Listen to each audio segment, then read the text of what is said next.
On va se déplacer beaucoup plus au nord pour s'intéresser au secteur Nord-Isère et l'Isère rhodanienne avec maître Jean-Philippe Pauget. Et vous commencez par une citation, je crois. Oui, bonjour à tous. Ça fait plusieurs fois que je viens à l'Observatoire de l'immobilier. J'aime effectivement les citations. La C'est une citation. tradition. Oui, ça devient une tradition. On dit que l'enfer est pavé de bonnes intentions et on est en plein dedans en matière immobilière. Ce qu'il faut retenir, c'est qu'il y a eu plein de réformes dont l'esprit était louable, mais qui ont effectivement sclérosé le marché.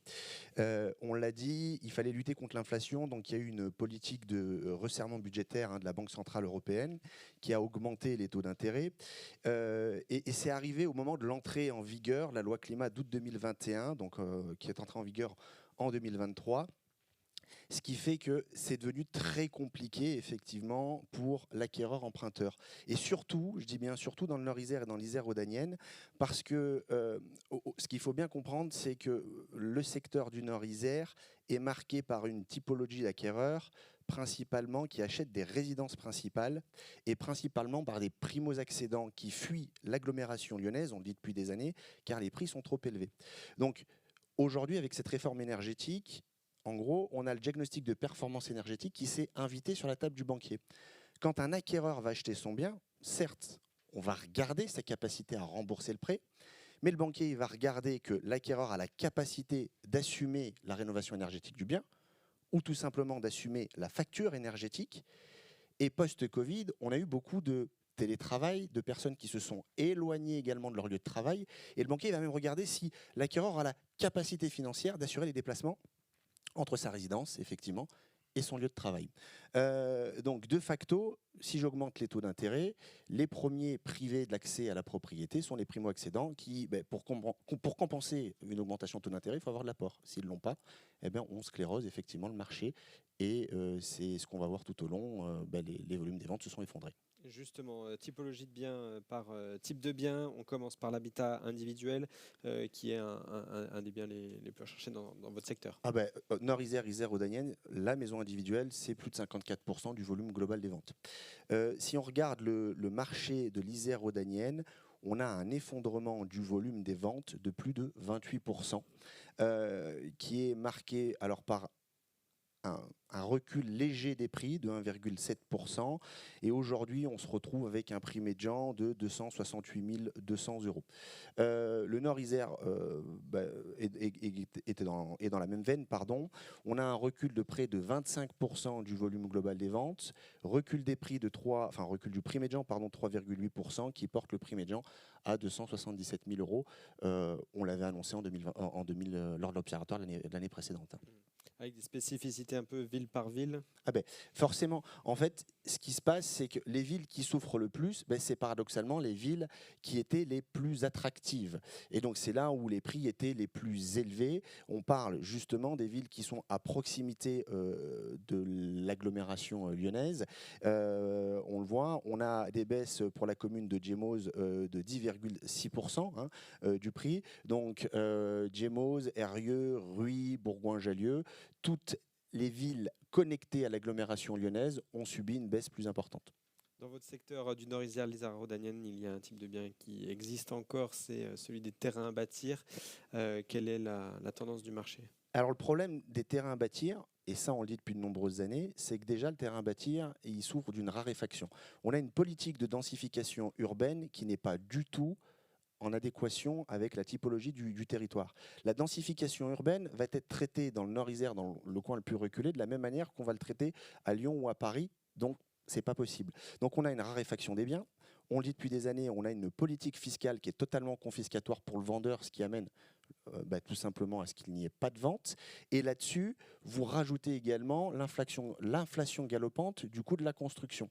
Donc, la conséquence a été significative. Dans le Nord-Isère, on a un effondrement de près de 44% du volume des ventes avec 156 ventes en moins. Et en Isère rhodanienne, on a effectivement un effondrement de 42% du volume des ventes. C'est 231 ventes de moins. En revanche, et c'est assez logique, les prix sont assez stables. Puisqu'il n'y a pas de biens, forcément, il y a une demande qui se maintient. On a un prix médian au mètre carré de 156 euros dans le Nord-Isère et de 171 euros en Isère rhodanienne. On en passe à l'habitat collectif. Donc au niveau de l'habitat collectif, c'est également la même tendance, hein. On a un effondrement, alors pour l'ancien, pardon, on va distinguer l'ancien et le neuf. Pour l'ancien, on a un effondrement du volume des ventes dans le Nord-Isère de plus de 21% contre 14% d'effondrement du volume des ventes en Isère-Rhodanienne.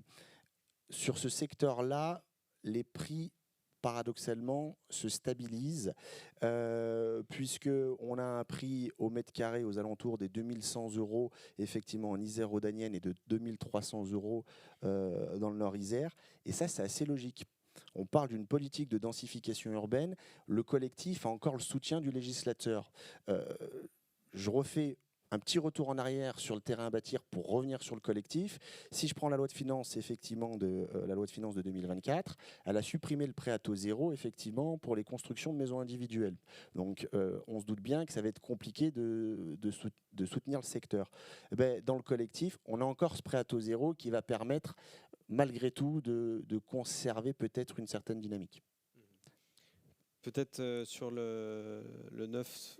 Alors, voilà, le neuf, on va retrouver les problématiques également du terrain à bâtir qu'on assimilait là principalement à la construction de maisons individuelles.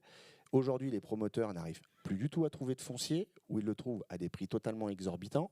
La difficulté, effectivement, donc, c'est que en plus, il y a le coût de la construction qui va frapper de plein fouet. Il y a donc des marges qui sont de plus en plus compliquées pour les promoteurs immobiliers. Alors, ce qui est assez paradoxal, c'est qu'en Isère rhodanienne, le volume des ventes s'est plutôt maintenu. Par contre, catastrophe dans le Nord-Isère, hein, on est presque à 40% d'effondrement du volume des ventes. Et comme pareil, hein, il y a un manque de biens. En revanche, les prix ont progressé. Mais il y a toujours, j'insiste chaque année, il y a toujours un décalage dans le neuf entre la commercialisation de base et les ventes, hein. On le rappelle, quand on achète un bien immobilier dans le neuf, on signe un contrat de réservation et effectivement, la signature se fait quelques temps après, le temps de l'obtention des autorisations administratives. En tout état de cause, les prix se situent effectivement aux alentours des 3 700 et 3 800 euros le mètre carré. Un mot de conclusion et de tendance pour 2024 avec là aussi une citation. Oui, en fait, si on veut résumer en une citation l'année 2023, excusez-moi celle-ci, mais elle est de Jacques Chirac, on dit toujours les emmerdes volent en escadrille. Et bien là, on est en plein dedans, hein, excusez-moi. Et on analyse chaque année, effectivement, les tendances année par année. J'ai voulu remonter sur 5 ans pour assez comprendre. Alors j'ai fait un cas pratique qui est très simpliste et qui est très caricatural, mais pour comprendre la tendance et pour comprendre qu'il va falloir que les pouvoirs publics effectivement viennent soutenir le marché, c'est assez édifiant. Vous prenez dans le Nord-Isère, en 2018, le prix médian d'une maison, c'était 209 000 euros. Vous prenez le même prix médian en 2023, on est à plus de 260 000 euros. Dans la même période, si je prends effectivement un acquéreur qui bénéficie d'un salaire médian, en 2018, j'allais voir mon banquier, sur 20 ans, j'obtenais un taux de 1,5%. Je ne parle même pas des assurances. 2023, le taux il est de 4,5%. Si vous mettez ça, si vous lissez en termes d'échéance, ça fait une différence de 700 euros par mois. Pendant la même période, le salaire médian n'a augmenté que de 89 euros, soit une baisse du pouvoir d'achat de plus de 600 euros. C'est absolument impossible. Et donc, pour rebondir sur mon préambule et ma citation de départ, il est évident que le parc immobilier est vieillissant, donc il est évident qu'il faut agir de ce fait-là, sauf que la vraie difficulté, c'est qu'aujourd'hui, on veut faire supporter aux particuliers, effectivement, l'augmentation des taux d'intérêt, on veut lui faire supporter la rénovation énergétique avec une baisse de pouvoir d'achat. On a une situation de cristallisation du marché qui ne peut pas aller, c'est absolument impossible. Et ce qu'il faudrait, effectivement, c'est déjà, cette loi de finances 2024, excusez-moi, est une catastrophe. Quand on voit qu'on supprime le prêt à taux zéro, c'est pas possible. On a supprimé tous les dispositifs de défiscalisation, et j'en reviens effectivement sur ce que Clément énonçait, c'est que on est en train effectivement d'écarter le primo-accédant du marché, on est en train d'écarter l'investisseur. On avait des dispositifs fiscaux type loi Pinel ou autres qui vont totalement disparaître. On le dit, nous, à l'Observatoire de l'immobilier depuis quelques temps, il faut une rénovation énergétique, mais pourquoi pas mettre en place des dispositifs fiscaux incitatifs? Là, on est en train d'agiter le bâton plutôt que d'agiter la carotte. Et vraiment, voilà, le propos de Clément était très intéressant. Il y a un autre phénomène qu'on oublie, c'est que le particulier qui va investir effectivement pour avoir un petit complément de retraite, effectivement, on est en train de lui dire que sur le plan de la rentabilité, ça n'est plus possible. Mais il y a un autre phénomène juridique, c'est que si en plus il a un locataire qui ne le paye pas, avec la législation qu'on a aujourd'hui, il aura une difficulté absolument insurmontable pour pouvoir reprendre la liberté de son bien. Et on va diaboliser effectivement ce riche propriétaire. Et ce qu'on oublie, c'est qu'en réalité, en face, bien souvent, il y a un emprunt. Donc on est en train de dire à cet acquéreur qui investit, tu vas subir une augmentation de 3 points sur ton emprunt, tu vas subir une augmentation effectivement de ta taxe foncière, une augmentation des charges, et puis si finalement tu n'es pas payé, tu devras te débrouiller pour assumer la recharge de ton emprunt. Donc s'il n'y a pas une intervention rapide des pouvoirs publics, on va scléroser tout le marché. Alors on le voit, il ne faut pas être alarmiste, les taux redescendent, le marché reprend, ça devrait repartir un petit peu, mais à mon sens, ça ne sera pas suffisant. Cette incitation, on va le voir juste après avec la proposition des notaires que vous avez rédigée et établie collectivement. Merci beaucoup Jean-Philippe Merci. pour cet éclairage sur le secteur Nord-Isère-Isère-Rodanienne.